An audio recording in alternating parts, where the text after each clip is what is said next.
ආයුබෝවන් පසන් නිවසට ගොඩ වැදුණු ඔබ සියලු දෙනාට අද අපි කතා කරන්න බලාපොරොත්තු වෙනවා ගෘහාර්ථික විද්‍යා සාමාන්‍ය පෙළ 2021 වර්ෂයේ බහුවර්ණ ප්‍රශ්න පත්‍රයේ පිළිබඳව. මේ ඔයගොල්ලන්ට දකින්න ලැබෙන්නේ මේ ප්‍රශ්න පත්‍රයේ පිළිතුරු පත්‍රය. අපි බලමු මොනවද බලන්න පළවෙනියට අහලා තියෙන ප්‍රශ්නේ තමයි කිරි සහ කිරි නිෂ්පාදිතවල පමණක් අඩංගු වන කාබෝහයිඩ්‍රේටය වනුයේ මින් කුමක්ද? එතකොට කිරි හා කිරි නිෂ්පාදිතවල පමණක් අඩංගු වෙලා තියෙන කාබෝහයිඩ්‍රේටය තමයි ලැක්ටෝස් කියලා තියෙන්නේ. දෙවෙනි ප්‍රශ්නේ ලෙගියුමින් අඩංගු ආහාර ද්‍රව්‍යයකි බෝංචි. ක්ෂුද්‍ර khනිජයක් වනුයේ මින් කුමක්ද? අයඩීන්. ආහාරයක ප්‍රෝටීන් ග්‍රෑම් 30ක් අඩංගු වේ නම් එයින් ලැබෙන ශක්ති ප්‍රමාණය වනුයේ කිලෝ කැලරි 120කි. මාළු වල අඩංගු බහු අසන්තෘප්ත මේද අම්ලයකි ඔමේගා 3 මේද අම්ලය. විටමින් එක ලක්ෂණ පහත දැක්වේ. සමහා කිස් මනාව පවත්වා ගැනීමට උපකාරී වේ. කහ පැහැති පළතුරු හා කොළ එළවලු වල බහුල වේ. උග්‍ර ඌනතා අවස්ථාවලදී අන්ධභාවය ඇතිවිය හැක. එහෙනම් ඒ ඉහත සඳහන් කරන ලක්ෂණ තියෙන විටමින් වර්ගය වෙන්නේ විටමින් A. ඊළඟට අපි බලමු 7 වෙනි ප්‍රශ්නේ. ඒ නැමැති ආහාරයේහි ප්‍රෝටීන් කාබෝහයිඩ්‍රේට යකඩ විටමින් A සහ විටමින් D අඩංගුය. ඒ විය හැක්කේ එතකොට ඒ නැමැති ආහාරයේ ප්‍රෝටීන් කාබෝහයිඩ්‍රේට් යකඩ විටමින් A විටමින් D කියන ඒවා අඩංගු වෙන්නේ පීකුදු වල. එතකොට ශුද්‍රාන්ත්‍රයේ ඇති ප්‍රෝටීන් ජීර්ණ එන්සයිමය වන්නේ පෙප්ටිඩේස් කියන එන්සයිමය. ශුද්‍රාන්තයේ ඇති ප්‍රෝටීන් ජීර්ණය කරන එන්සයිමය තමයි පෙප්ටිඩේස්. ඊළඟට 9 වෙනි ප්‍රශ්නේ ලිපිඩ ජීර්ණය ආරම්භ වනුයේ මින් කුමන ඉන්ද්‍රියක් තුලදීද? එතකොට ලිපිඩ ජීර්ණය ආරම්භ වෙන්නේ ග්‍රහණීය තුලදී. 10 වෙනි ප්‍රශ්නේ මොකක්ද කියලා ආහාර පිරමිඩේ ඉහළින්ම අඩංගු ආහාර ද්‍රව්‍ය වනුයේ තෙල් සහ චීනි. ශීතකරණයක එළවලු ගබඩා කළ යුතු වන්නේ මින් කවර උෂ්ණත්වයේ පරාසය තුලද? සෙන්ටිග්‍රේඩ් අංශක 4යි 8යි අතරේ තමයි එළවලු ගබඩා කරන්න ඕනේ ශීතකරණේ.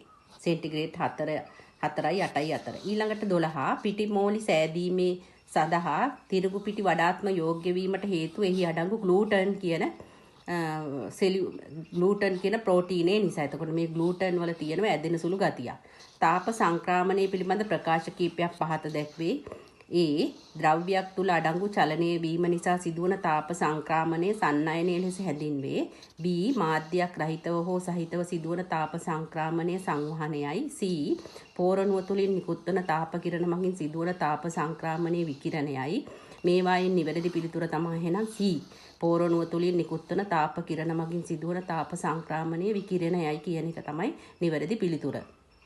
ඊළඟ එක 14 ආර්තව හරණයෙන් පසුව ඇතිවන හෝමෝන අසමතුලිතතාවය හේතු විය හැකි ඌනතා රෝග තත්ත්වයක් වන්නේ කැල්සියම් ඌනතාවයයි. සාමාන්‍ය නිරෝගී පුද්ගලයෙකුගේ ශරීර ස්කන්ධ දර්ශකයේ විය හැක්කේ 22ක්. ඊළඟට 16 පරිරක්ෂණය කිරීමේදී විනාකිරි එකතු කිරීම මගින් ආහාරයේ pH අගය අඩු වේ. ප්‍රවිකිරණයේදී සියලුම ශුද්‍ර ජීවීන් විනාශ වේ.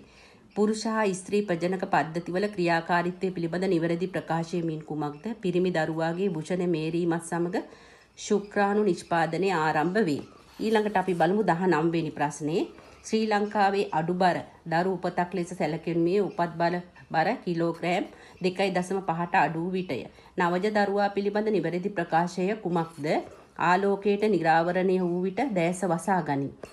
ඊළඟට 21 දරුවන්ට ලබා දෙන ජාතික ප්‍රතිශක්තිකරණ වැඩසටහන පිළිබඳ නිවැරදි ප්‍රකාශය මින් කුමක්ද? ලබා දෙන පළමු එන්නත BCG වේ.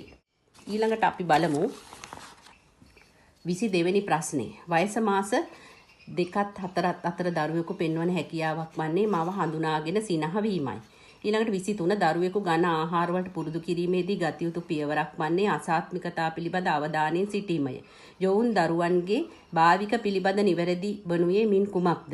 භාවික තේරුම් ගැනීමේ හැකියාව වැඩි බව. ඊළඟට 25 යෞවනයෙකු තුල සාමාන්‍යයෙන් දක්නට නොලැබෙන ලක්ෂණයක් වනුයේ ආත්ම කේන්ද්‍රීය බව. 26 වෙනි ප්‍රශ්නේ පහත දැක්වෙන ප්‍රකාශ අතුරින් නිවැරදි වනුයේ කුමක්ද? යොවුන් දරුවන්ගේ චර්යාවන්හි වෙනස් වීම ඇති කිරීමේ මේරීමේ ප්‍රතිඵලයකි.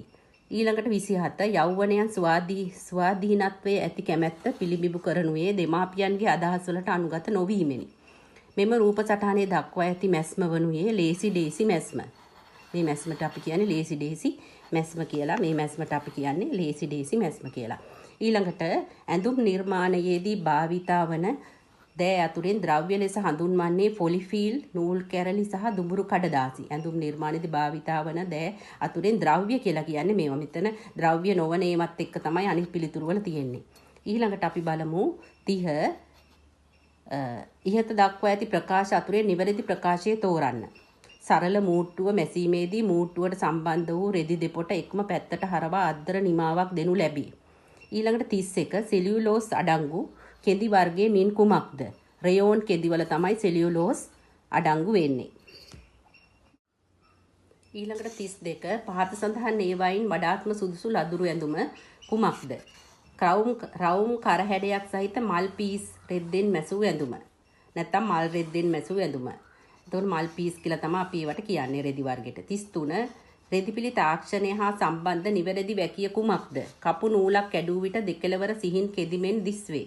34 ලද්දුරු ඇඳුමන් නිර්මාණය කිරීමේදී භාවිතා කරන මැස්ම කීපයක් පහත දැක්වේ.